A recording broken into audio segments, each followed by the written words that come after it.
This video should help you with figuring out input and output. Input is my x, output is my y. And up here you'll notice I have an equation.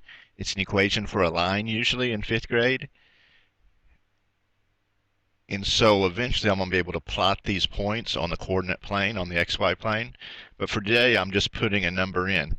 Remember that 4x really means 4 times x. Not that I just put a number right after my 4. So all I'm going to do is put this in. X is 1, so I'm going to put it right in there. So I have 4 times 1, which equals 4. Oh, so if x is 1, y is going to equal 4. On the next one, x is 5, so I got 4 times 5.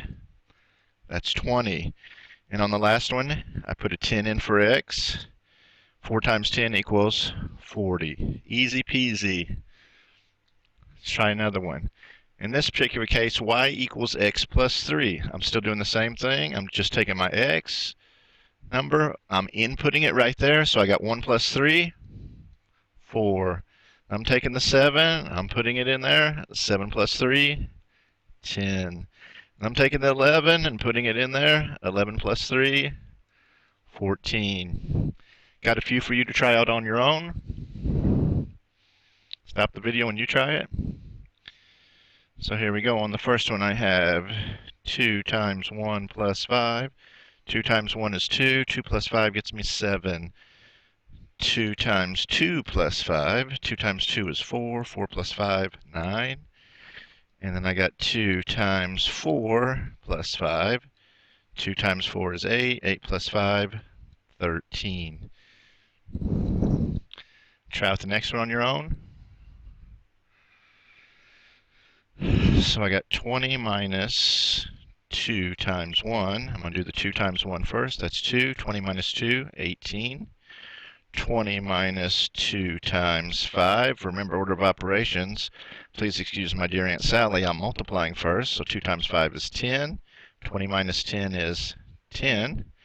And then last one I have 20 minus 2 times 10. I'm doing the multiplying first. 2 times 10 is 20. 20 minus 20, 0. So if I put a 10 in, I'm going to get a 0 out. And I know for some people it seems hard to understand, like, hey, we're putting in bigger numbers, but we're getting smaller numbers out. Yeah, that's because we're subtracting. Try this one out. So I got 4 times 1 minus 3. 4 times 1 is 4. 4 minus 3 is 1. 4 times 5 minus 3. 4 times 5 is 20. 20 minus 3, 17. 4 times 3 minus 3. 4 times 3 is 12. 12 minus 3 is 9. Y equals x squared. So people can't remember, x squared, this 2 is an exponent. It's x to the second power, which really means x times x. So down here, the first one, 1 squared would really be 1 times 1, which is just 1. And then 6 times 6, 36. And 9 times 9, 81. Y equals 50 minus 3x. Stop the video and you try it. So I got 50 minus 3 times 0. Well, 0 times anything 0. 50 minus 0 is just 50. 50 minus 3 times 5. Do the multiplying first. 3 times 5 is 15. 50 minus 15, 35. And last one, 50 minus 3 times 10. 3 times 10 is 30. 50 minus 30 gets me 20. Here's the last one for you to try out today. 10 times 2 plus 3. Do the multiplying first. 10 times 2 is 20. 20 plus 3, 23. 10 times 6 plus 3. 10 times 6 is 60. 60 plus 3 is 63. And last one, 10 times 8 plus 3.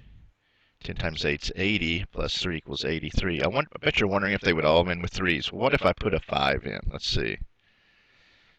Because all the rest of ours have been even numbers, so let's see if I put an odd number in. So 10 times 5 plus 3. 10 times 5 is 50. 50 plus 3, yep. Apparently, I'm always going to have a 3 at the end of that because this is always going to be something in the tens or hundreds or thousands. And I'm adding 3 on, 3 ones every time. Okay, so this video should have helped you with an input-output. If I'm given X, I should be able to find Y. And eventually, I'm going to be able to plot those points on a coordinate plane.